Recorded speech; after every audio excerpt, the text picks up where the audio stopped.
Welcome to Dragons in the House, a podcast for discussing the HBO series House of the Dragon. I'm Dr. Scott Jordan, aka Zombie Scotty, cognitive psychologist, philosopher at Illinois State University. I'm Cianna Greaves. I am a public radio producer and podcast producer coming out of Chicago, Illinois. And I'm Dr. Stanford Carpenter. I'm a cultural anthropologist coming to you out of Chicago, Illinois. Fantastic. And today we come together to discuss episode 9, The Green Council. So everything kicked off for real in this episode. It's starting. It's absolutely starting. So guys, what stuck out to you about this episode? This is gonna sound bad, but they didn't tell a lot of story in this episode. Like, not a lot happened.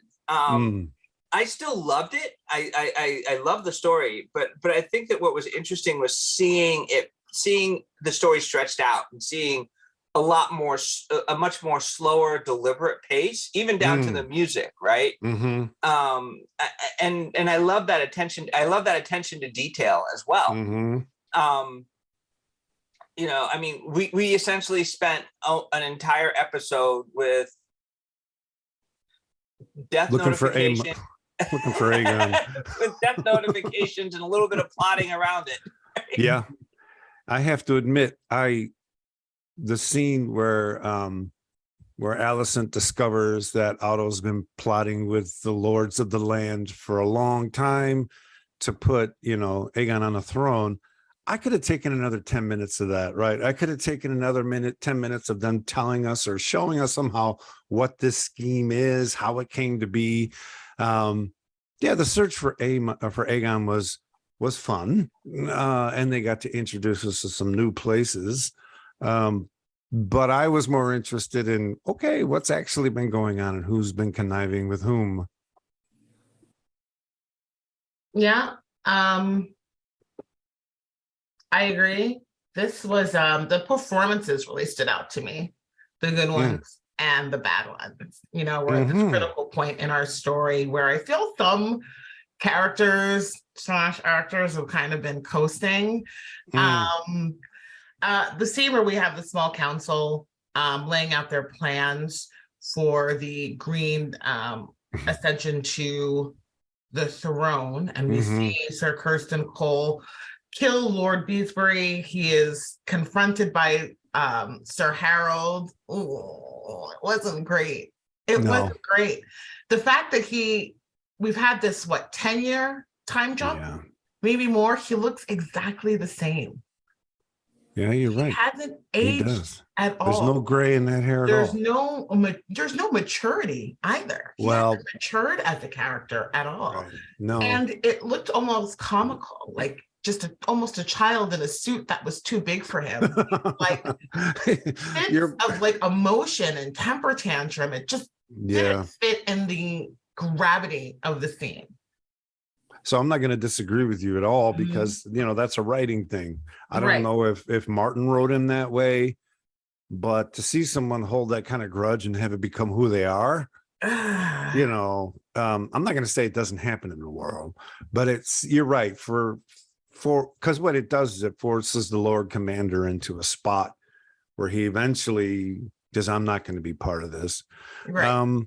So Cole is once again this high amplitude foil for some other character's development instead of, his own kind of, what am I doing? And why am I doing it? Why am I doing it? And do you think that he and Alicent are lovers? I mean, someone mentioned it to you earlier in our podcast, that they might be from the books or something, but they've not done anything in the show to make that clear or not. I think that they're going to keep Alicent as, here's the thing. Alicent's character works because she has decided to be so loyal and so play by the rules, because that's the source of her bitterness, right?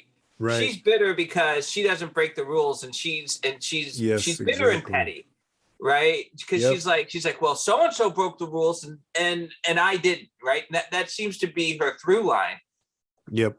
I think part of the disappointment, or part of the thing that I find interesting about Cole, is that the way they introduced him and set him up to be the heroic knight in shining armor. We all fell in love with him because he just seemed like, oh, he's the hero. He's the next Jon Snow, right? Yeah, he's the everyman. He doesn't come from a great house. Yeah. Oh man. And I think that part of the thing, and I think it's kind of brilliant in the writing, is that like he never fails to disappoint us, right? Never fails to disappoint us. He sleeps with Rhaenyra, and that's it. That bitterness defines him. Yeah. He is sour. He's not just bitter. He's not just petty. He's sour. He's an incel. He was turned on by a woman 10 years ago, and now he's just going to lay waste to the entire realm in revenge. Like it's ridiculous at this point. Well, and he is an incel also in the fact that like they've established that like that he's chaste, except for Rhaenyra. So so one woman turns him out, and now he's destroyed for the rest of his life. You know, I mean, and he's hell bent on destroying others. Yes. Yep. And I think that's also why we hate him so much, because you know we wanted so much more from him. Like we wanted more. I think it's just disappointment. But it's I mean, he's the one who stood on the frightening, right? It's not. No. It's just annoying. Yeah, kind of annoying. And that's the thing. It's like I don't know. Well, he is the one who stood on the steps of Dragonstone and kind of gave Daemon a bit of crap. Yeah, I'm the one that knocked you off your horse, right? Yeah, so, but that was before he slept with Rhaenyra. Well, that's my point, is that they were building him up to be. They actually had him be tougher than Daemon, right? And then, oh yeah, we're gonna go that way, and then, oops, no, we're going that way, and that's who he is, and yeah. It was just a very dramatic scene, and then here comes Sir Kirsten Cole, and it just kind of like it just sort of deflated. So, well, that's a really good point. I'd have rather heard more scheming. And I'm gonna go a little left here, but it's the kind of thing where if this were a football team, you would have sold him a long time ago, because he's just a bad element for the team, right? Right. The team can't grow around him. They can't grow with him, right? We're not speaking about football this morning. Out here fighting people, like, please stop doing that. Right? Stop fighting people. Otherwise, we're going to ship you to another team. Oh Lord, you can't fight anyone. That's my goodness. Oh my goodness, those were great days, man. Those were great days. All right, sorry for the football reference, but I couldn't help myself. I'm not in a good football mood this morning. No. So I'm the Christian Cole of Chelsea and Man U and Man City right now. Luis Suarez. He's the Luis Suarez. Exactly. I'm just go bite something, damn it. I'm mad. Right. Like, can't do that. We're here now, but I can't. Can you imagine what it takes in your brain to actually walk up to someone and run up to someone and bite them on the shoulder? Or the neck? He's done it like twice or three times. No, that is a Christian Cole move, isn't it? It is a total Christian Cole move. So Christian Cole's a biter. I gotta write that down. He is the biter. Cole is an incel. Cole is a biter. And it doesn't look good for the rest of the team. Like, what are you doing? I mean, Allison doesn't surround herself with the best of folk. I mean, no, and Rhaenys definitely called her out, like, sis, this isn't. Yeah. I mean, think about the people she surrounds herself with. She's got Sir Kristen Cole. Yeah. She's got what's his face with the foot fetish. Oh yeah. Oh yeah. And then she's got her father. I mean, it's just like creepster after creepster. Well, I like what you're saying there, because it also explains that there's that great scene where Rhaenys says to her, have you never imagined yourself on the Iron Throne? And Alicent has just become so, as you said, I'm not going to say one-dimensional, but as you said, so loyal that she's cut off certain other aspects of her possible identity, that she ends up with these simple people. And, Right. you know, Rhaenys looks at her and says, I give you credit for your ambition, or I underestimated you. You're wiser than I thought. Don't you understand that you could be taking the throne now? Or something like that. I mean, Yeah. and it's clear that Allison's just completely cut that out of her identity possibility. And so it makes her look kind of simple, right? To the point where she actually believes that Daddy wasn't trying to set up the Greens against Rhaenyra this whole time. I mean, Right. I dug her shock, but it's like, what do you think has been going on? So, and then at this point, that's the scene where she comes out and says, I'm just a tool in your toolbox. So here's what we're going to do. And then she says, bam, bam, bam. We're going to give Rhaenyra the opportunity to, bend the knee. And it was interesting. Yeah, I guess maybe that was the character movement of this show. This episode was her recognizing Daddy's been plotting the whole time. It's up to the individual viewer to decide if that's believable for them, that she just believed Daddy wasn't doing that. Well, I think that I think that you guys are also onto something, because both you mentioned it earlier about how the least interesting part was the hunt for Aegon. Mm-hmm. Part of me, as we're talking, thinks it could have been just as interesting if they just sent the people away hunting for Aegon and we never even saw the hunt. Like, I'm not sure what we got out of that. We got two things out of it. One, he may have children.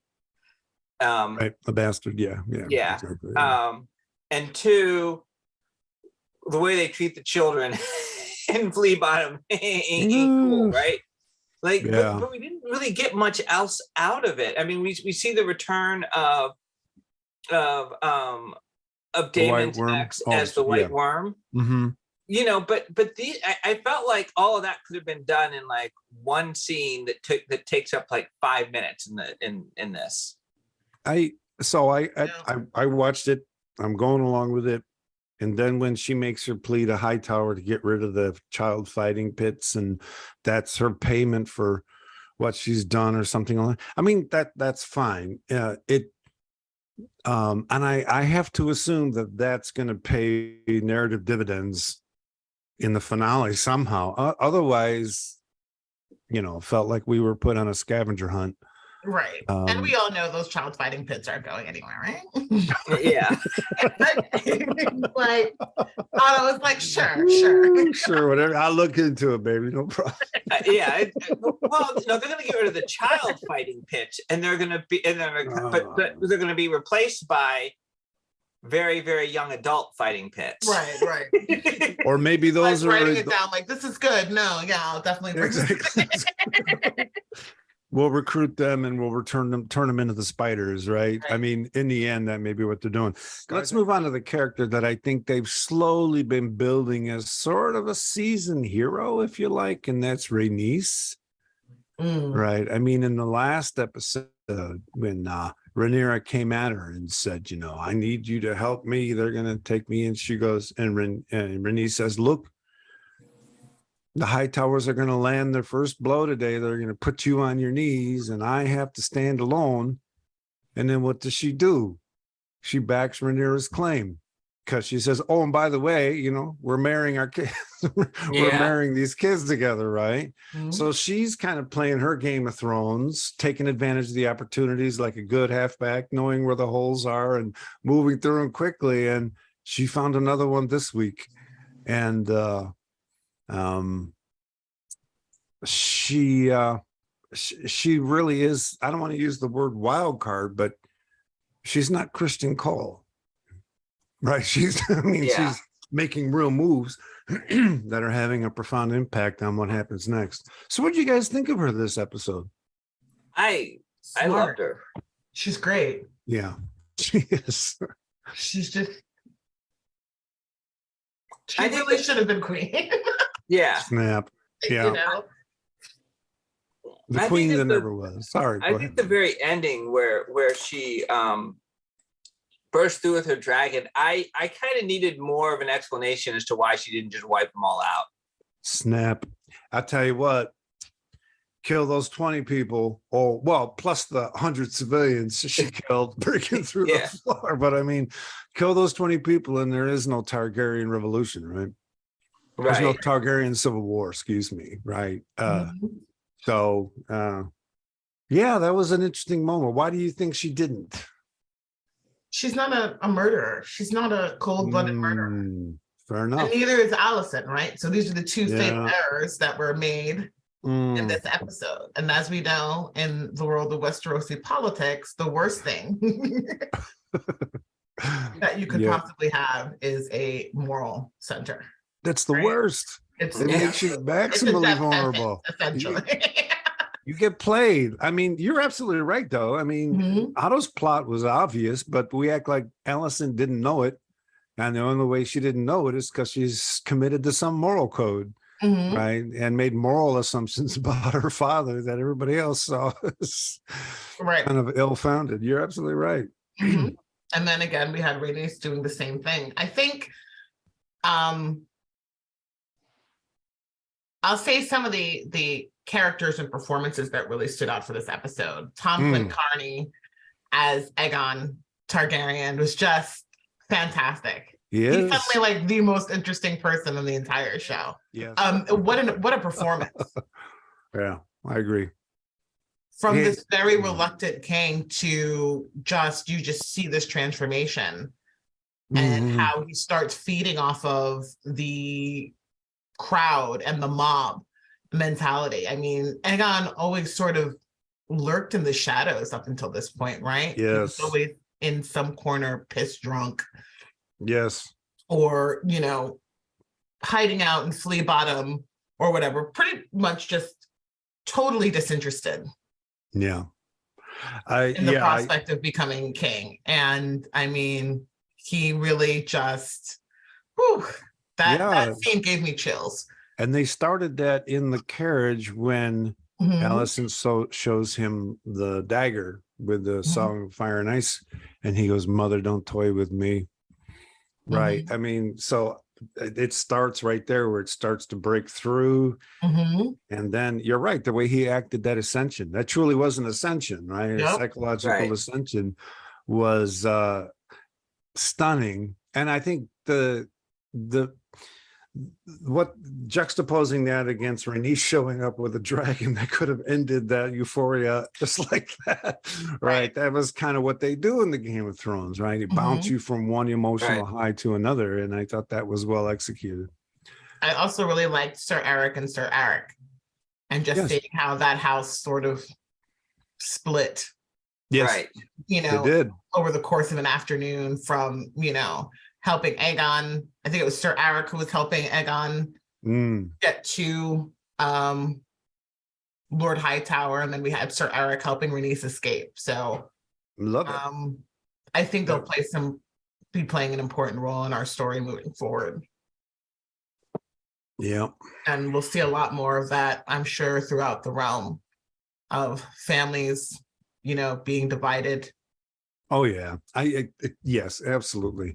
So we know from Game of Thrones, and not a spoiler, don't watch it, but it is there if you are curious. We have Joffrey Baratheon and Lady Shireen, who both reference this dance of dragons. Yes, exactly. And Lady Shireen tells us that, you know, the war between the Targaryens nearly destroyed the realm. You know, tore great families and great houses apart. What else stuck out to you guys about this episode? I don't think that there was a lot to stick out, because I don't think there's a lot of stuff that happened. Right. Don't disagree. I don't mean that in a bad way. I mean this is one of the more I thought this is one of the more straightforward storylines that we've had. Right. It didn't really juke and jive that much. It was just like, king is dead, round everyone up, see who's loyal. Yep. Bring the heir in, and now we find out who's pissed off. Yeah. You know, one thing that I thought was kind of curious is, even though it was attached to the storyline that I was the least interested in, is getting a chance to see a little bit more of what else is going on in that city. I mean, we did actually get to see a little bit more about what it's like for the small folk. And what I thought was really compelling as far as like showing what it was like for the small folk was when Renice tries to escape and she gets separated from her guard and she gets funneled in, but just this sense of like part of being there is just whatever happens, you just get pushed around. You don't even know why you're going someplace. You don't even know why. You have to go there, and you could be going to your death, and you don't know. I mean, the fact that you have a city that's normalized that, like this idea that you're just minding your own business, and your number comes up. A lot of those people did die. They sure did. Man. They did. It reminded me of when Cersei blew up the Set Baylor. Yeah. And you had those people who were just walking outside, and then a giant bell fell on them. Unbelievable. Just another day in King's Landing, I guess. I would have moved. Well, I would have moved. As that happened, I would not have stuck around for Danny to destroy what, you know what I mean? After that, I would have been like, we got time to get out of here, guys. Gotta get out of this neighborhood. Gotta get out of this place. We're like going downhill. Exactly. I love it. So I will say that. Oh, go ahead. I am very worried for Rhaenyra and her little family. Yep. It's not looking good. Rhaenyra is not the hero I thought she was going to be. I'm a little saddened by that. She's just making I never would have left King's Landing. Okay, that is a question I never would have left. You saw how sick your father was. Did that look like did he look long for this world to you? No, they wouldn't have left. You're right, because why did they leave? Even Daemon would have been like, someone needs to stay. You don't trust them. Well, look what they did with all that Seven stuff. Yeah, they're changing things. That should have been so that's one thing I'd ask, because the way it started off, Viserys died.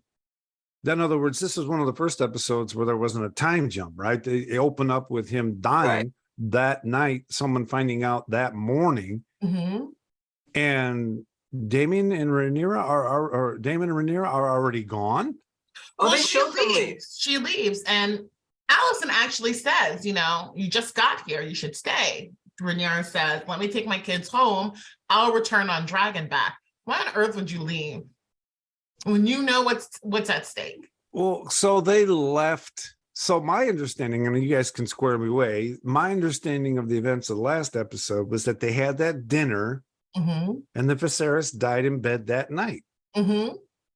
So that means that, excuse me, Daemon and Rhaenyra got on a boat right after dinner. Yeah, and I guess. Left. Yeah, and you can't just send a raven and say, "Yo, come back." I mean, no. Part of the reason they had to leave, remember, because the kids were fighting. No, I know, but I mean, when exactly did they leave? Because I assumed it was nighttime when they were having dinner. He died that night. They left shortly after dinner, I guess. So they were probably then on the ocean. Probably on the ocean. You could have sent those kids away.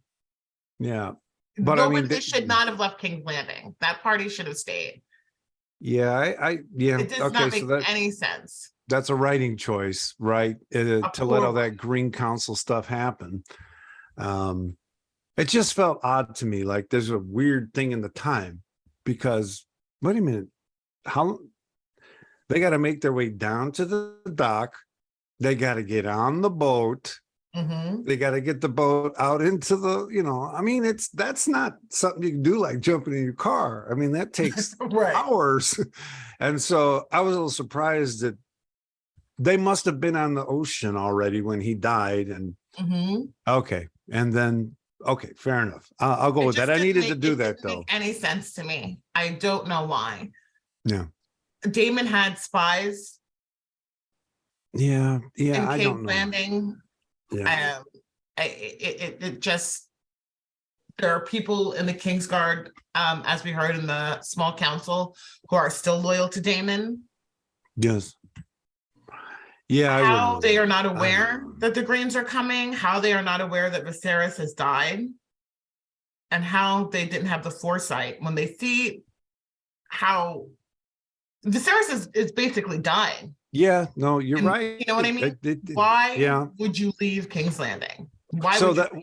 what I love You about the point you're making is is that a bad choice by the character, or is that a bad choice by the writers putting those words in the character's voice, right? Because you're right, they knew he was dying. Damon, they knew what Otto was up to. Mhm. And I'm not sure I would have left things untended. No. Yeah. Well, I'm going to say this. I think that the way this show has dealt with, or at least Game of Thrones has dealt with time jumps and things not quite matching up with time. Right. I think I'm willing. You're willing. I'm willing to give them the benefit of the doubt and just say it was a really long night. And Gotcha. I got you. And move on because I do think that at a certain point plot wise, Yeah. this episode would not have worked if they were at King's Landing. If It would Damon and not- Rhaenyra were there. Sure, Yeah, right. but it's not even like an issue. It's just continuity, right. character continuity. It just doesn't make sense. It doesn't make sense.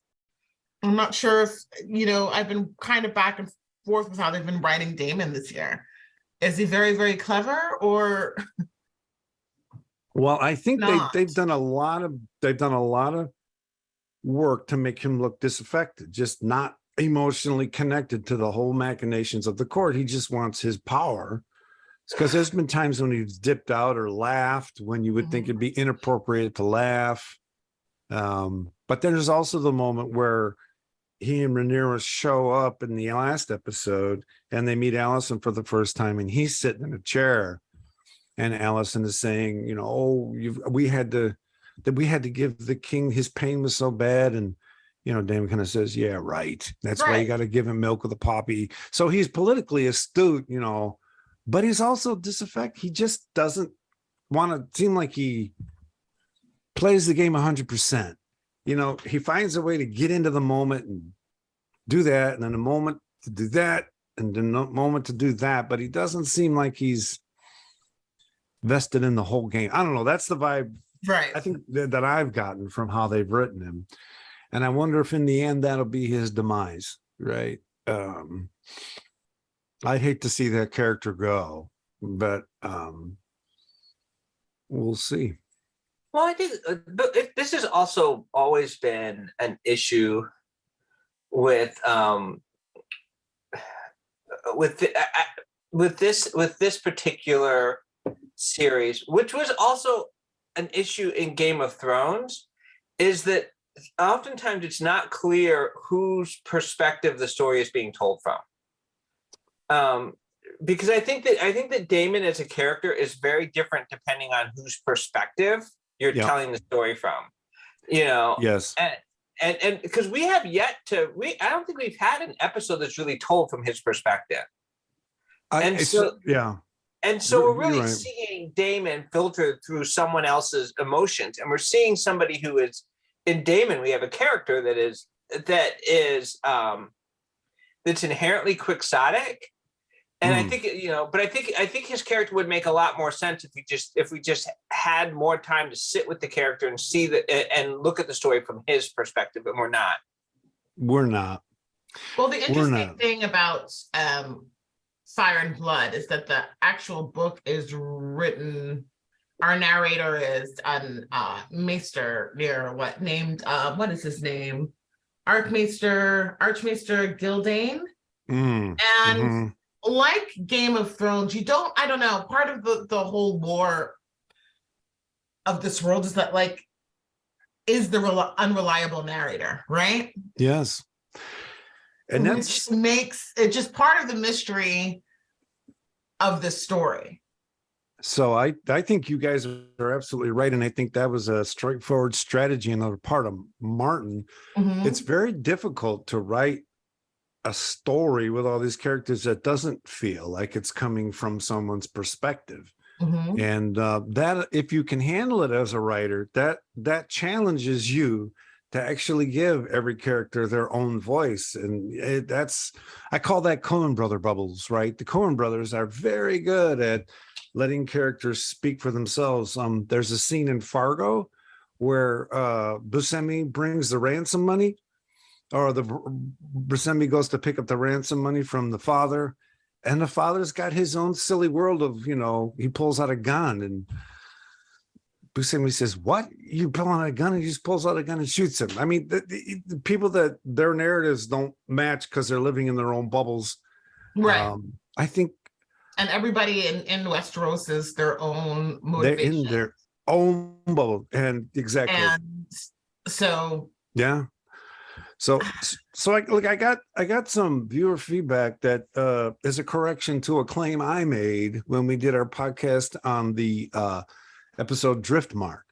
So in that episode, there's a scene where Alicent claims that she commands Cole to give her an eye. Right. Mm-hmm. In other words, that fights happen and she commands Cole to give her an eye. And Cole starts to move toward doing the task. And my memory was that Damon sort of stepped in and stopped him. And I remember claiming that as being an important part of Damon's character. So a fan by the name of Entertainment wrote in and said, "Sir Zombie Scotty, Damon did not stop Kristen from attacking Luke. If you remember, Kristen said he was Alicent's protector, nothing more. Damon stepped in when Alicent attacked Rhaenyra with a dagger, and that was when the guards were trying to engage, but were reluctant to intervene between Alicent and Rhaenyra, if you recall." So I haven't gone back to watch the scene, but I tell you, my memory is, Alicent saying, "Sir Kristen Cole, go get me an eye," and he starts to move that way, and I just remember Damon stepping in. So just a little quiz here. Do you guys have a memory? He of doesn't. that? He doesn't. He doesn't? No. No, all he right. was gonna let that play. All righty. Well, then I stand corrected, and I will acknowledge my projections of Damon's character into my memory of those kids are DEEEED dead. No, sorry. Yeah, exactly. It's not looking good for good old Jason Luke. But yeah, I do like the way they've not written them to be pushovers. Right. They fight back, and